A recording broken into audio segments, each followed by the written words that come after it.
നമ്മൾ ഈ കാണുന്ന വീട്ടിലെ ആൾക്കാരുടെ പഴയകാല അനുഭവങ്ങൾ ചോദിച്ച് മനസ്സിലാക്കാം. Okay, welcome to the new channel. അങ്ങനെ നമ്മൾ ഈ വീട്ടിലോട്ട് പോവുകയാണ്. ഇവിടെയുള്ള ആൾക്കാരുടെ പഴയ കാലങ്ങളെപ്പറ്റിയും ജീവിത ചരിത്രങ്ങളെപ്പറ്റിയും ഒക്കെ നമുക്ക് ചോദിച്ച് മനസ്സിലാക്കാം. ഓക്കെ, നമ്മൾ പോവുകയായിരുന്നു.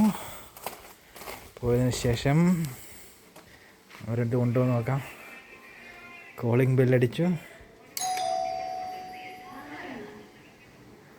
ഹലോ,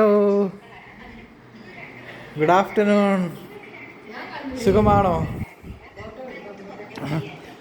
ഇത് ഗവൺമെൻറ്റിൻ്റെ ഒരു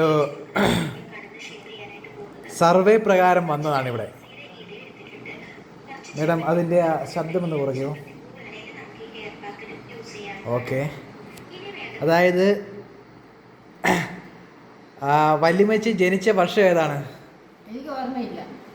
എന്നാലും ഒരു ഏകദേശം ഏത് വർഷമായിരിക്കും?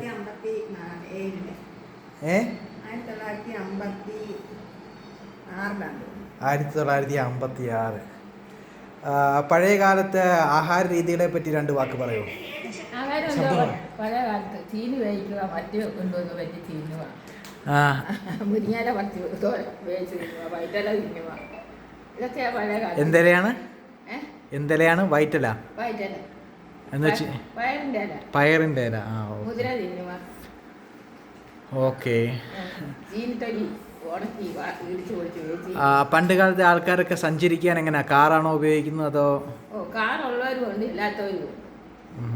അപ്പം കോമൺ ആയിട്ട് ആൾക്കാർ ദൂരയാത്രയ്ക്ക് പോകുന്നത് എങ്ങനെയാണ്? ദൂരയാത്രയ്ക്ക് പോകുന്ന ബസ്സിന്. അന്നും ബസ്സുകൾ ഉണ്ടായിരുന്നു. അന്ന് ബസ്സിൻ്റെ ഇവിടുന്ന് കായംകുളം വരെ പോകുന്നതിൻ്റെ ടിക്കറ്റ് എത്രയായിരുന്നു? പിന്നെ വില്ലുവണ്ടി. വില്ലുവണ്ടി, കാളവണ്ടി, വില്ല്. അതിന് പൈസ കൊടുക്കണോ? പിന്നെ അത് കായംകുളം വരെ പോകുന്നതിന് എത്ര ദൂരം കൊണ്ട്?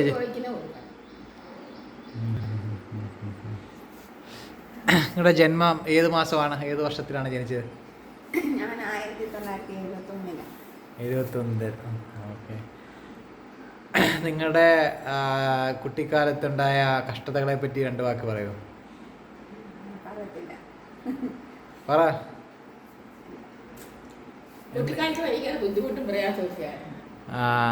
രണ്ട് മൂന്ന് ബുദ്ധിമുട്ടുകളെ പറ്റി ഒന്ന് വിവരിക്കുമോ? ഭയങ്കര ബുദ്ധിമുട്ടായിരുന്നു. എന്തൊക്കെയായിരുന്നു ആ ബുദ്ധിമുട്ടുകൾ? അരിമരിക്കുന്നതിനും ബുദ്ധിമുട്ട്, വീട്ടിലെ കാര്യത്തിനെല്ലാം ഭയങ്കര ബുദ്ധിമുട്ടായിരുന്നു. കുഞ്ഞുനാൾ എന്തെങ്കിലും ബുദ്ധിമുട്ടുണ്ടായിട്ടുണ്ടോ? എന്താണത്, പറയൂ. ഞാൻ 10-15 വയസ്സായപ്പം കൊയ്യാൻ പോയിട്ടുണ്ട്, നടാൻ പോയി, ആറ് പറിക്കാൻ പോയി, എല്ലാം ഒരുപാട് കഷ്ടപ്പെട്ടു. പോച്ച പറിക്കാനും പോയി, കന്നാലിയെ തീറ്റിയൊക്കെ ജീവിച്ചത്. വല്യമ്മച്ചിയുടെ ജീവിതത്തിൽ മറക്കാൻ പറ്റാത്ത ഒരു മനുഷ്യൻ്റെ പേര് പറ. ഞാൻ മറക്കാൻ പറ്റാത്ത എനിക്ക് ദൈവം ഉണ്ട്, അല്ല എന്തുവാ? അല്ല, വല്യമ്മച്ചിയുടെ ജീവിതത്തിലേക്ക് മറക്കാൻ പറ്റാത്ത ഒരു മനുഷ്യൻ്റെ പേര് പറ. അതാ പറഞ്ഞ എൻ്റെ ദൈവമുണ്ട്. ദൈവമല്ലാതെ? ദൈവമല്ല ആരുമില്ല. ശരി, എന്നാ ഓക്കെ. രണ്ടേ മറക്കാൻ പറ്റില്ല.